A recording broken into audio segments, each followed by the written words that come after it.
Saviez-vous qu'il y avait déjà dit beaucoup de grands scientifiques chrétiens? Mesdames et messieurs, chers amis, bonjour, bonsoir. Je suis Corinne Teliska, identifiée sur le code CAP 032. Je suis ravie d'être à nouveau parmi vous pour la troisième et dernière phase de la deuxième édition du concours Justin Martin, organisé par le club apologétique. Bien que le concours touche à sa fin, notre aventure avec le club L continue. Je vous invite donc à abonner à la page afin de découvrir les divers contenus qui éclairent et fortifient la foi chrétienne. Avant de poursuivre, mes chers amis, je tiens à exprimer mes profondes gratitudes envers chacun de vous pour votre soutien indéfectible tout au long de cette belle aventure.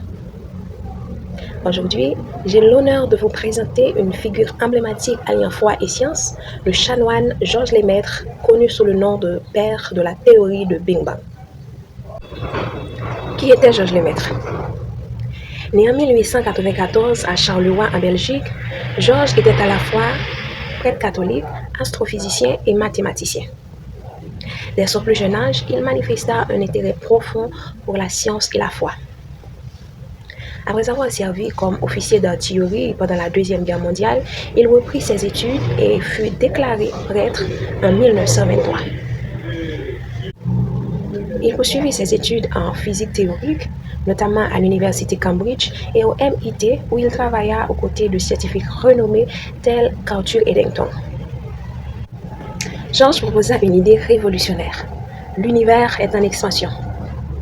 Il introduisit le concept de l'atome primitif, suggérant que l'univers a commencé à partir de points uniques. Une idée qui deviendra plus tard connue sous le nom de la théorie de Big.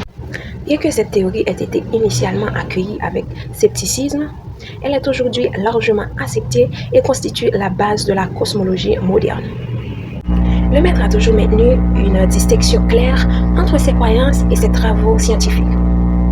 Il croyait que la science et la foi abordaient des questions différentes et se coexistaient sans conflit. Même si en 1951, le pape XII suggéra que la théorie de Big Bang soutenait la doctrine de la création.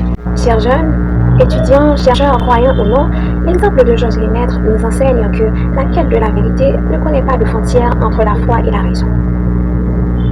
Je profite de cette présentation, mes chers amis, pour vous encourager à ne jamais laisser vos études, vos expériences ébranler votre foi.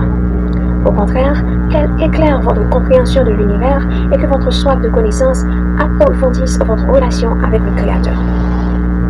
Enfin, mesdames et messieurs, chers amis, Georges Lemaître incarne l'harmonie entre foi et raison.